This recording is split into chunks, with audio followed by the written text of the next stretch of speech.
고린도전서 3장 우리 한 절씩 교독하도록 하시겠습니다. 형제들아, 내가 신령한 자들을 대함과 같이 너에게 말할 수 없어서 육신에 속한 자 곧 그리스도 안에서 어린 아이들을 대함과 같이 하노라. 내가 너희를 스스로 먹이고 밥으로 안위하였노니 이는 너희가 감당하지 못하였으니와 지금도 못하리라. 너희는 아직도 육신에 속한 자로다. 너희 가운데에 시기와 분쟁이 있으니 어찌 육신에 속하여 사람을 따라 행함이 아니리요. 어떤 이는 말하되 나는 바울에게라 하고 다른 이는 나는 아볼로에게라 하니 너희가 육의 사람이 아니리요. 그런즉 아볼로는 무엇이며 바울은 무엇이냐? 그들은 주께서 각각 주신 대로 너희로 하여금 믿게 한 사역자들이니라. 나는 심었고 아볼로는 물을 주었으되 오직 하나님께서 자라나게 하셨나니. 그런즉 심는 이나 물 주는 이는 아무것도 아니로되 오직 자라게 하시는 이는 하나님뿐이니라. 심는 이와 물 주는 이는 한 가지이나 각각 자기가 일한 대로 자기의 상을 받으리라. 우리는 하나님의 동역자들이요 너희는 하나님의 밭이요 하나님의 집이니라. 너희를 주신 하나님의 그대를 따라 내가 지혜로운 건축자와 같이 터를 닦아주매 다른 이가 그 위에 세우나 그러나 각각 어떻게 그 위에 세울까를 조심할지니라. 이 닦아둔 것 외에 능히 다른 터를 닦아둘 자가 없으니 이 터는 곧 예수 그리스도라. 만일 누구든지 금이나 은이나 보석이나 나무나 돌이나 집으로 이 터 위에 세우면 각 사람의 공적이 나타날 터인데 그 날이 공적을 밝히리니 이는 불로 나타내고 그 불이 각 사람의 공적이 어떠한 것을 시험할 것입니다. 만일 누구든지 그 위에 세운 공적이 그대로 있으면 상을 받고 누구든지 그 공적이 불타면 해를 받으리니 그러나 자신은 구원을 받되 불 가운데서 받은 것 같으리라. 너희는 너희가 하나님의 성전인 것과 하나님의 성령이 너희 안에 계시는 것을 알지 못하느냐. 누구든지 하나님의 성전을 더럽히면 하나님이 그 사람을 멸하시리라. 하나님의 성전은 거룩하니 너희도 그러하니라. 아무도 자신을 속이지 말라. 너희 중에 누구든지 이 세상에서 지혜 있는 줄로 생각하거든 어리석은 자가 되라. 그리하여야 지혜로운 자가 되리라. 이 세상 지혜는 하나님께 어리석은 것이니 기록된 바 하나님은 지혜 있는 자들로 하여금 자기 꾀에 빠지게 하시는 이라 하였고 또 주께서 지혜 있는 자들의 생각을 것으로 아신다 하셨느니라. 그런즉 누구든지 사람을 자랑하지 말라. 만물이 다 너희 것임이라. 바울이나 아볼로나 게바나 세계나 생명이나 사망이나 지금 것이나 장래 것이나 다 너희의 것이요. 합독하시겠습니다. 너희는 그리스도의 것이요 그리스도는 하나님의 것이니라. 아멘. 사도 바울은 지금 고린도 교회를 향하여 두 번째 내용을 좀 말씀하고 있습니다. 두 번째 내용은 무슨 내용이냐면 육에 속한 자 그리고 신령에 속한 자, 육신에 속한 자냐 신령한 자에 속한 자냐 그걸 지금 말씀하고 있습니다. 육신에 속한 자와 신령한 자에 속한 자의 차이점은 뭘까요? 그것은 생각하는 것이고 말하는 것에 달려있다는 겁니다. 내가 육신에 속한 자인지 내가 신령한 자에 속한 자인지 내가 하루 종일 내가 말하는 것 생각하는 것을 보면 다른 사람 이야기할 거 없이 내가 어떤 모습인가를 알 수 있다는 거죠. 지금 사도 바울이 왜 지금 이야기하느냐면 고린도 교회가 신령한 자에 속한 자, 육신에 속한 자의 모습이 지금 드러나는 모습이죠. 근데 고린도 교회가 문제가 생긴 이유가 바로 여기 있다는 겁니다. 육신에 속한 자의 모습처럼 사람 중심의 교회가 됐다는 겁니다. 나는 누구에게 속해 있고 누구 사람이고 그래서 고린도 교회가 끼리끼리 모여서 자기들끼리가 주장하는 것이 맞고 자기들 이해하는 것이 옳고 그리고 자기들 주장대로 하다 보니까 교회 안에 분파가 생기고 문제가 생긴 것입니다. 사실 고린도 교회만 그런 것이 아니라 오늘날 많은 교회들이 이런 모습들이 있습니다. 사람들이 모인 곳이기에 어쩔 수 없습니다만은 그러나 아무리 사람들이 모였다 할지라도 어떤 사람들이 모이냐에 따라서 그 교회가 교회다워지고 교회가 올바로 세워지는 것이 달리는 것입니다. 그렇다면 이 말씀을 보면서 오늘 우리 교회는 어떤 모습일까? 한번 생각해 보시기 바랍니다. 항상 말씀은 있는 이유가 적용하기 있는 것이니까 말씀 따로 삶이 따로 아니라 말씀이 우리에게 적용이 되어져야만 실제적으로 역사가 나타나니까. 그래서 요한복음 1장 14절 말씀에 말씀이 육신이 되어 우리 가운데 거하심에 말씀이 육신이 되어 거한다는 것은 바로 성탄절의 의미입니다.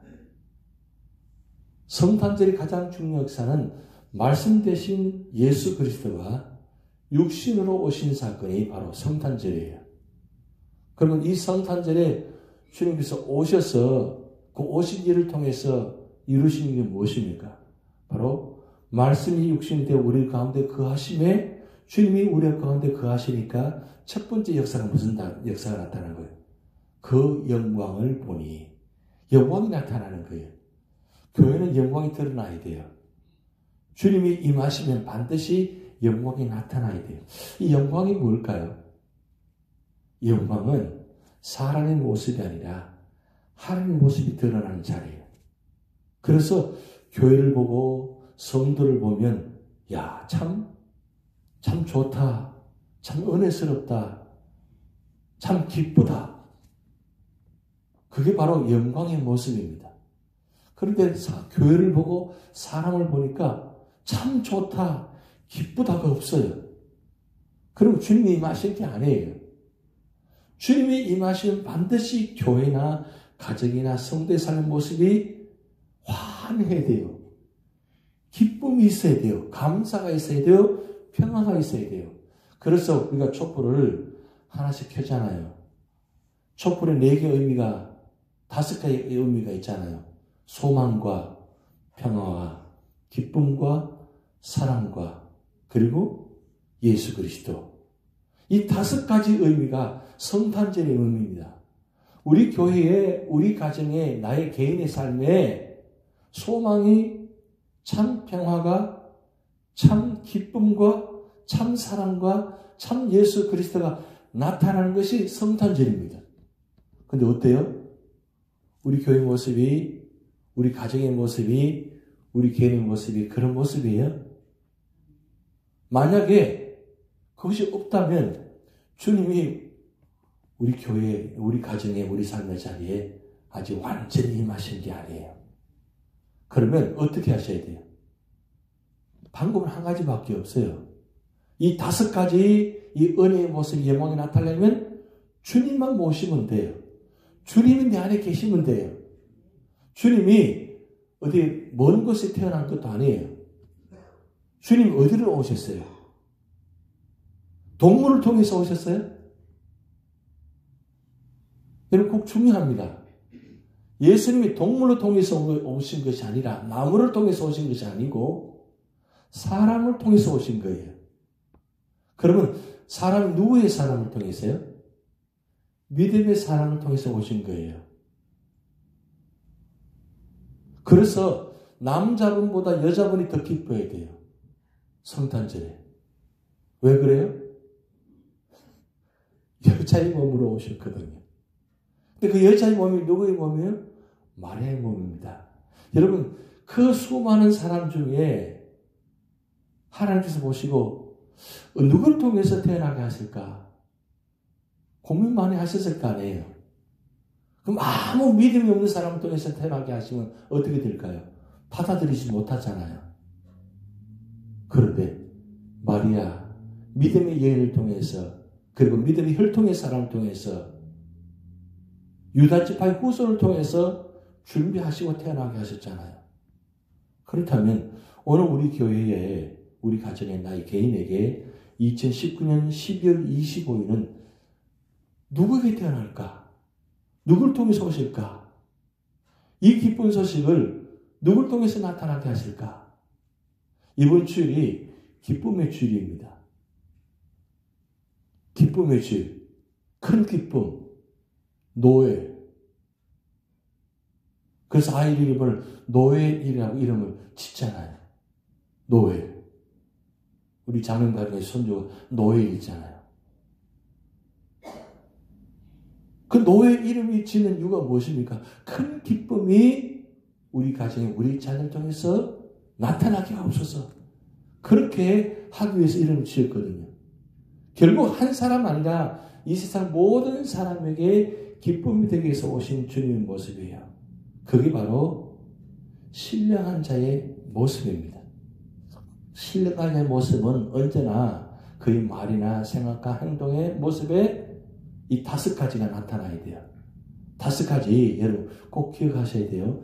신령한 자는 이 5가지 모습이 나타나야 된다. 5가지가 첫 번째, 소망이 있어야 되고, 평화가 있어야 되고, 기쁨이 있어야 되고, 사랑이 있어야 되고, 마지막 가장 중요한 건 예수 그리스도의 빛이 나타나야 돼요.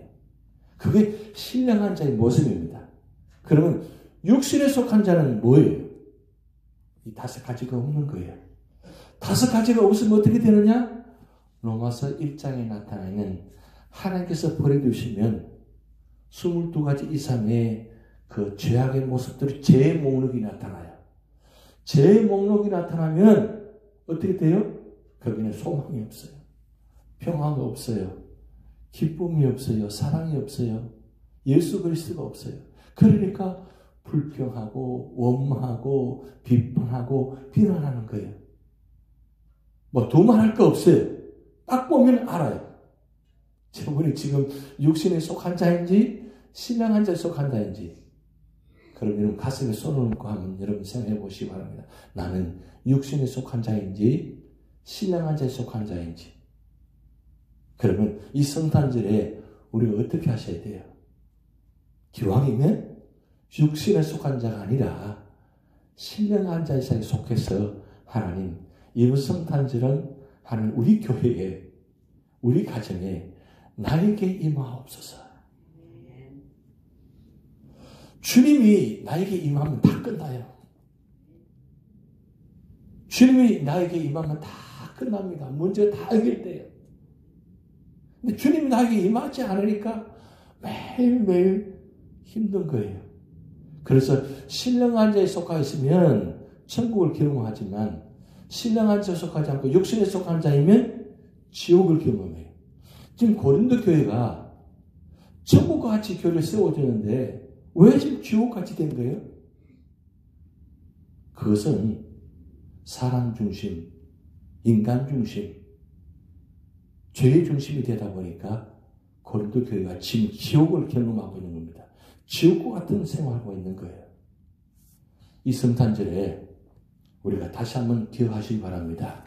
오늘 굉장히 중요한 말씀들이 많이 나와 있는데 사실 이 고린도전서 3장만 가지고도 1년 동안 설교할 수 있는 내용이에요. 1년 동안. 그만큼 대단한 말씀이 이 3장에 담아 있습니다. 근데 여기서 중요한 건 6절 말씀 봅니다. 6절에 7절 나는 심었고 아볼로는 물을 주시되 오직 하나님께서 자라나게 하셨나니 그런즉 심는 이나 물주는 아무것도 아니로되 오직 자라게 하신 이는 하나님뿐입니다. 여러분 우리는 심는 자로 세워질 받았습니다. 그래서 나는 심었고 나는 심었다는 말은 사도 바울이 이 교회를 세웠다는 뜻이에요. 그리고 아볼로가 물을 줬다는 뜻은 아볼로가 2대 목회자입니다. 3대 목회자를 누구라고 그랬어요? 기억나세요? 3대 목회자는 실라입니다. 그러니까 바울, 아볼로, 실라 이 세 분이 고린도교의 3대 목회자예요. 그런데 여기 말씀 보면 나는 심었고 아볼로는 물을 주었으되 그러니까 1대 2대 목회자가 심었고 물을 주었어요. 그때 중요한 건 교회를 자라나게 하시는 분은 누구시냐? 바울이 아니고 아볼로가 아니고 하나님이라 그랬어요. 결국 누가 심었느냐, 누가 물을 주느냐, 그거 가지고 자랑하지 말라는 거예요. 그게 전부가 아니라는 거예요. 물을 주었다고 해가지고 심었다고 해서 자라나느냐? 아니라는 겁니다. 자라나게 하시는 분은 하나님이시라는 거예요. 아무리 물을 주고 아무리 심었다 할지라도 하나님께서 햇빛을 주시지 않고 하나님께서 그 자라나게 하시지 않으면 여러분 나무가 자랄 수가 없습니다. 교회도 자랄 수가 없습니다. 결국 하나님께 자라나게 하셔야 돼요. 그런데 문제는 하나님께 자라나게 하시는데 하나님께서 있을 공간이 없어요. 교회에, 가정의 개인의 삶에 하나님의 자리가 없어요. 사람으로만 가득 차 있다는 거예요. 그래서 교회는 사람 중심이 되면 반드시 교회는 무너지게 되어 있습니다. 여러분 아시잖아요. 결국은 하나님께서 자라나게 하셔야 됩니다. 하나님께서 축복하셔야 돼요. 그래서 위로부터 내려오는 그 하나님의 은혜의 축복, 그것이 바로 이 하나님께서 주시는 축복인데, 근데 여기서 한 가지 중요한 단어는 뭐냐면 하나님의 성전이라는 단어를 사용했어요. 여러분 16절, 17절 말씀 같이 읽어봅니다.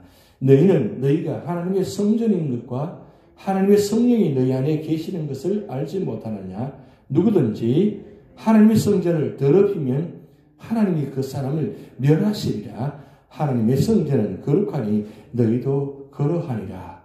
참 무서운 말씀하고 있습니다. 하나님의 성전을 더럽히면 하나님이 그 사람을 뭐라고 했습니까? 멸하시리라 그랬어요. 북이스라엘이 남유다가 멸망을 당한 이유가 무엇이냐? 하나님의 성전을 더럽혔기 때문입니다. 이 하나님의 성전을 더럽힌 자가 누구냐? 바로 육신에 속한 자들입니다. 육신에 속한 자가 있으면 반드시 성전을 더럽히게 되어 있습니다. 말로나 행동이나 생각, 모든 삶의 모습을 통해서. 그래서 여러분 하나님의 성전은, 특별히 하나님의 성전에 와서는 절대로 함부로 말도 행동도 하지 말라는 이유가 바로 그겁니다. 그래서 구약시대는 제사장이 성전에 들어갈 때는 정말 두렵고 떨리는 마음으로 조심조심해서 들어가서 제사를 들고 나왔습니다. 심지어 대제사장이 지손소에 들어올 때 목욕을 제기하고 소를 2마리 잡고 그리고 그 밑에 방울을 달고 끈을 달고 그렇게 지성소에 들어갔습니다. 혹여 제사 드리면서 하나님 앞에서 잘못된 것이 없는가? 잘못하면 그 사람을 적사적으로 죽이셨기 때문에 그렇게 조심조심해서 그렇게 했다는 거죠. 오늘 우리가 어떻습니까? 성전에 출입할 때 어떻습니까? 어떤 마음 가지고 여러분 성전에 출입하십니다. 성전은 하나님께서 계시는 곳입니다. 왜? 하나님께서 계신 곳은 거룩하기 때문입니다. 거룩하다는 것은 구별된다는 것이죠. 구별된다는 것은 세상적인 육신에 속하는 생각과 말을 가지고 함부로 성전에서 하지 말라는 거예요. 말 한마디 하더라도 조심스럽게 말을 하고 그리고 행동의 모습도 삼가 조심해서, 그래서 성전에 예배 드릴 때마다 언제나 조심조심 마음 가지고 그리고 예배 드리고 그리고 예배 드리는 가운데 은혜 받고 말씀을 다 받아들이고, 그게 바로 성전 안의 모습입니다. 그런데 이 성전은 2가지 모습입니다. 보여지는 이 유형의 성전의 모습이 있고 보이지 않는 무형의 성전의 모습인데, 그 무형의 성전의 모습이 누구냐? 바로 우리 몸을 가리킵니다. 우리 몸을 성전이라고 그랬어요. 너희 몸을 하나님의 성전이라고 그랬습니다. 왜 성전이냐? 하나님이 우리 안에 거하시기 때문입니다. 성부, 성자, 성령, 삼위 하나님이 우리 몸에 거하시기 때문에 우리 몸이 성전이에요. 우리 몸이 성전이기 때문에 함부로 해서 안 한다는 거죠. 그래서 성전은 2가지입니다. 보여지는 이 유형의 이 교회, 이 성전과 보이지 않는 무형의 우리 몸 성전. 이 두 가지가 성전이기 때문에 성전과 성전이 만나는 자리가 바로 하나님께서 계시는 자리입니다. 무엇보다도 우리 모든 삶의 자리에 하나님이 함께 하신다는 뜻입니다. 그렇다면 우리가 어떻게 살아가야 되냐? 이 성탄절에 신령한진 모습으로 말 한마디 하셔도 축복의 말을, 그리고 우리 손길이, 우리 발걸음이 이 성탄절에는 축복의 모습이, 삶의 모습이 되어야 된다는 거죠. 그게 바로 신령한 자의 모습이라는 겁니다. 그럴 때에 무엇이 임하느냐? 예수님이 임하시는 거예요. 예수님 임하면 거기에 참 소망과 평화와 기쁨과 사랑과 예수 그리스도가 함께함으로 진짜 기쁘다 구주 오셨네, 노예, 그런 기쁨의 역사가 오늘 우리 교회에, 여러분의 몸에, 여러분 가정에 임할 줄 믿습니다. 다 주기도를 하시겠습니다. 하늘에 계신 우리 아버지여, 이름이 거룩히 여김을 받으시오며 나라에 임하옵시며 뜻이 하늘에서 이루는 것 같이 땅에서도 이루어지이다. 오늘날 우리에게 일용할 양식을 주옵시고 우리가 우리에게 죄전자를 사하여 준 것 같이 우리 죄를 사하여 주옵시고 우리를 시험에 들게 하지 마옵시고 다만 악에서 구하옵소서. 대개 나라와 권세와 영광이 아버지께 영원히 있사옵나이다. 아멘.